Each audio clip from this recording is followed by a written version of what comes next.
Coming up on today's episode of Airborne Unlimited, the B-29 doc is ready to fly again. Third-class medical reform is getting closer, for real. FAA Authorization Bill is okay, but it could be better.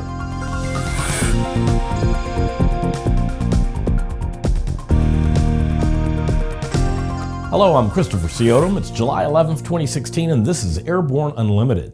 If things go as planned, the Commemorative Air Force's B-29 named FIFI will no longer be by herself as the only airworthy World War II Boeing Superfortress. Doc's friends, the group managing the restoration of the B-29 known as Doc, have announced that their B-29 will make its return to flight Sunday, July 17th. The restored Boeing B-29 Superfortress will take off from the non-joint use runway at McConnell Air Force Base, adjacent to where the restoration team has spent the last 16 years restoring the warbird.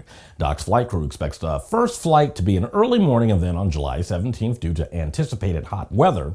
Of course, Doc's location in Wichita, Kansas could also lead to delays because of weather. Due to security restrictions at the active Air Force Base, access to Doc will be limited. However, the public will have multiple locations from which they can view Doc's first flight and landing. Specific details of those public watch areas and first flight timelines will be released soon. It looks like third-class pilot medical reform may finally be happening as the FAA Authorization Bill that will be debated in Congress over the next few days contains medical certificate reforms that were proposed in the Pilot's Bill of Rights 2 by U.S. Senator James Inhofe. EAA's Jack Pelton and AOPA's Mark Baker issued a joint release indicating they are pleased that this major change is on the way. Now here's a brief summary of the key issues within the bill. But for complete information, check on the EAA and AOPA websites. Most pilots who have held a valid third-class medical within the 10 years prior to the new rules never need to get another FAA medical exam. Instead, they would visit their personal physician every 4 years and take an online Aero Medical Factors training course every 2 years. The rule would apply to pilots flying aircraft weighing up to 6,000 pounds and carrying up to 5 passengers at altitudes below 18,000 feet and speeds up to 250 knots. Pilots with certain medical conditions, though, will still have to obtain an FAA Special Issuance Medical one time only. For pilots who have not had a valid medical in the past 10 years and those who have never applied for and received a medical certificate, a one-time third-class medical is required. Let's hope this legislation will be signed into law next week.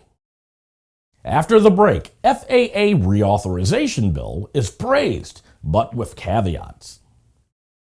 Sandia introduces the new SAI 340 Quattro TSO'd airspeed, attitude, altitude, and slip. With integral backup battery, safety never looked so good. See it now at www.sandia.aero.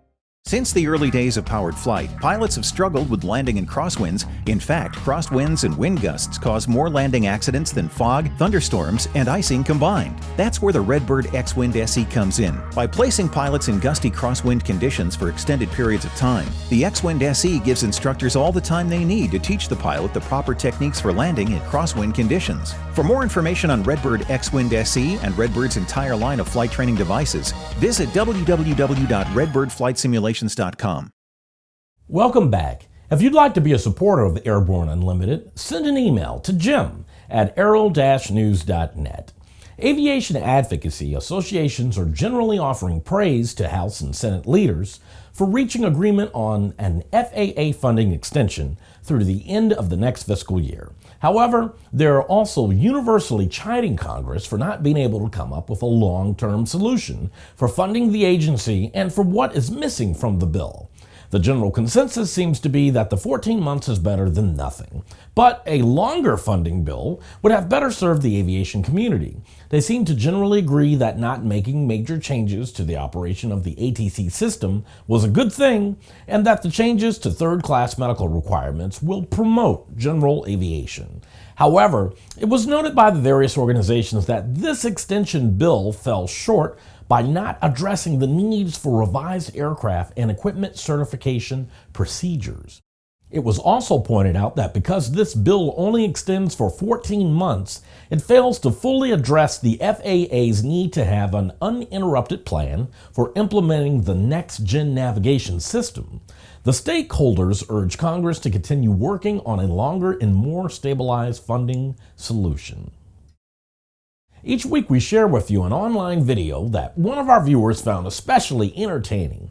We call it our Aero Video of the Week.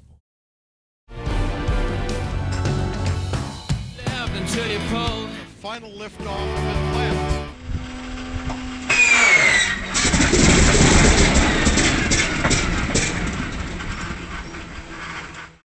Have you ever had one of those days where you just can't seem to get started? In this video, you'll see that airplanes can have the same problem.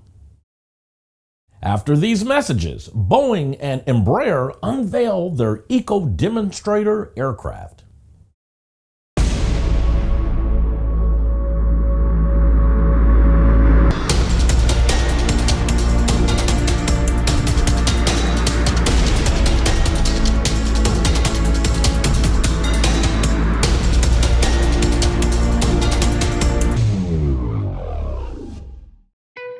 There's a difference between charting a steady course and pushing for the ceiling. And for nearly a century, Hartzell Propeller has been defining that difference. It's in our passion for engineering and research and our dedication to testing the limits of performance. We are built on honor. We are Hartzell Propeller. Concorde's recombinant gas RG series sealed battery technology produces a high-performance battery with the advantages of being pre-tested and fully charged at the factory. Find out more about Concorde's entire line of batteries at www.concordebattery.com. Concorde, the heart of your aircraft. The aviation industry is full of news, and we're summarizing a few of those other great stories in a brief segment we call Around the Patch.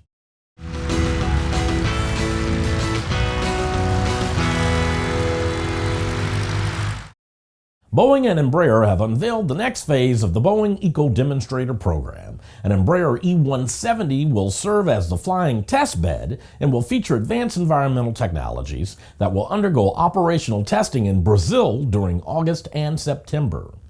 Textron has launched the latest addition to its family of aviation and military brands at the Royal International Air Tattoo and Farnborough International Air Shows. Textron Airborne Solutions is developing a live air training business that initially includes a recently acquired Airborne Tactical Advantage company. An unmanned aircraft system has been successfully controlled in a beyond visual line of sight scenario. This test, performed by the University of Iowa's Operator Performance Lab in collaboration with Rockwell Collins, could lead to UAS beyond visual line of sight flights in the National Air System. Flight Safety International has announced that it will offer Part 142 approved night vision goggle training using Level D simulators in Dallas. The FAA approved course for the Airbus helicopters H-135 is available now. Courses for the Bell Helicopter 212 and 412 will begin later this fall. The North Texas Business Aviation Association has announced that its 4th annual Safety Showdown event will expand to 2 days on August 31st and September 1st this year. It will include a full curriculum of safety and leadership subjects for aviation professionals. Well, that's it for today's trip around the patch. Now let's get back to the rest of the news. Could it be that drones are spies? According to one report, it appears that the U.S. Department of the Interior has banned internal use of DJI SUAS because they upload telemetry data to the cloud and Chinese servers. Writing on the blog Interiography, IT and cybersecurity expert David Kovar says that an internal DOI memo appeared briefly on the Facebook group Commercial SUAS Operators on July 7th before being taken down.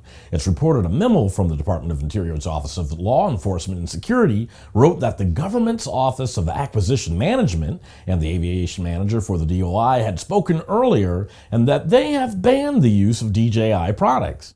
The alleged ban is because the products record telemetry information, which includes routes flown, altitudes, etc., and send that recorded information to DJI each time the aircraft performs a software or firmware update. The concern appears to be that since DJI is a Chinese company, the security issue is readily apparent. Well, that's our program for today. Remember that Airborne Unlimited is streamed daily, Monday through Friday, with additional breaking news bulletins for important stories that fall outside of our normal deadlines. If you're watching us on YouTube, please subscribe, and do check us out on Facebook and Twitter. Get comprehensive real-time 24/7 coverage of the latest aviation and aerospace stories anytime at aero-news.net. Keep flying. We'll see you tomorrow.